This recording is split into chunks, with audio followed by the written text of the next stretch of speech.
সময় এইসব আড্ডা চলতে থাকে। সমাজের মানুষেরা এমন মন্তব্য করে, এই তুমি দেখেছো ওই দিন সে কি পড়েছিল, ও আল্লাহ এইসব কাপড় সে কোত্থেকে কিনেছে। এইসব অপ্রয়োজনীয় কথাবার্তাই হচ্ছে হুমাজ আর লুমাজ। আর এগুলো কোত্থেকে শুরু হয়েছে?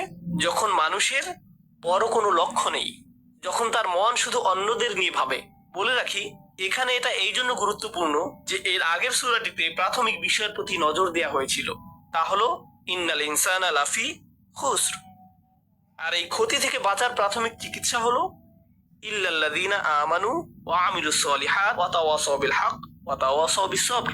এটাই আপনার প্রাথমিক ভাবনা হওয়া উচিত। যখন এগুলো আপনার মাথায় থাকে না, তখনই আপনার মন এইসব নিয়ে ভাবে। আপনার নিজের মধ্যে সমস্যা খুঁজে আপনি পান না, আপনার নিজের মধ্যে সমস্যা না খুঁজে আপনি অন্যের দোষ ধরায় ব্যস্ত হয়ে পড়েন। আসলে সম্ভবত মুফতি মোহাম্মদ শফি দুর্বল ব্যক্তিত্বের মানুষ সম্পর্কে একটি উর্দু কবিতায় বলেছিলেন যে নিজের দোষ দেখতে পায় না, নিজের দোষ ঢাকার জন্য সে যা করে তা হলো সবসময় অন্যের দোষ খুঁজে বেড়ায়, সবসময় অন্যের দোষ খুঁজে বের করে। এভাবেই সে নিজের দোষ ঢাকার চেষ্টা করে। তিনি বলেন, আমি এখানে উর্দুতে কবিতাটির একটি লাইন পড়বো, কিছু মনে করবেন না। আরো কি আজমত কে জানে, আরো কি আজমত কে জানে, কমজর্ফ জো ইনসা হতে হে। এর অর্থ হচ্ছে, যারা ব্যক্তি হিসেবে নিচু চরিত্রের